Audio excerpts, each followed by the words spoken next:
Bonne histoire. Je cherche le client. J'appelle mon frère, je l'appelle lui, je l'appelle n'importe qui. J'en ai une. Mais tiens, arrête, j'ai pas le temps. Mais putain, elle est bonne. L'idée de ce partage-là, c'est la plus grande.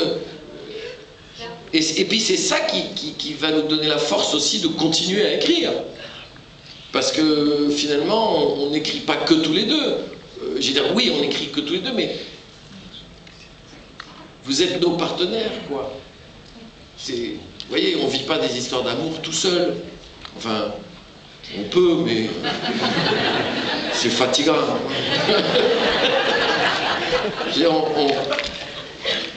une histoire d'amour, ça se passe à deux. Ouais, ou à trois. Bon, enfin, tiens.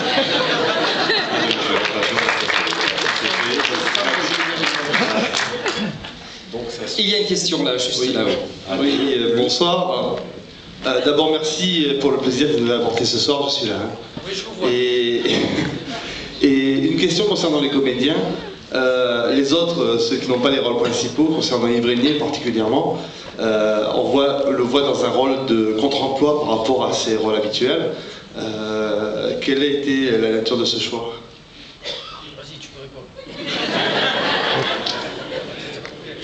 Yves Régnier. Le problème, c'est que Pascal, il a du mal à répondre parce qu'il ne comprend pas les questions. Pourquoi, comment on a choisi Yves Régnier? Oui, voilà, non, j'ai vraiment compris la fin. Comment? En fait, c'est Mathilde, c'est tout ça. Oui, alors voilà. D'abord, on avait écrit le rôle pour un autre. Et puis... Mais on ne trouvait pas d'acteur. Voilà, et c'est Mathilde Seigné qui nous a présenté commissaire Moulin pour la dernière enquête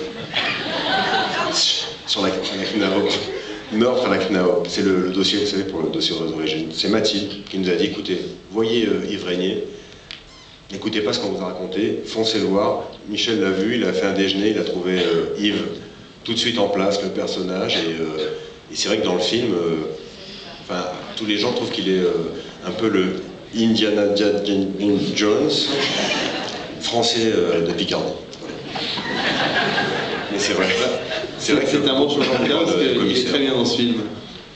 Mais ça prouve une chose, c'est qu'un acteur, il est révélé, les acteurs, ils sont révélés par les rôles qu'ils jouent. Si un bon acteur ne tombe pas sur le bon rôle au moment où il faut, on ne saura jamais que c'est un acteur formidable. Si Daniel Auteuil ne rencontre pas Hugolin dans sa vie, c'est pas pareil. Et pour prendre un exemple que vous connaissez peut-être encore mieux, si Rému, qui est un acteur de second plan à Paris, au boulevard, ne rencontre pas César et Pagnol et César, et ben Rému ne devient pas un des plus grands acteurs de l'histoire. Mais il était déjà un grand acteur. Le seul problème, c'est qu'un acteur, il n'écrit pas. Il lui faut un rôle. Il lui faut ce moment-là, il lui faut cette chance-là.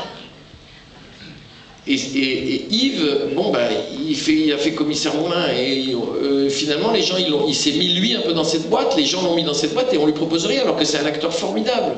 Vraiment. C'est souvent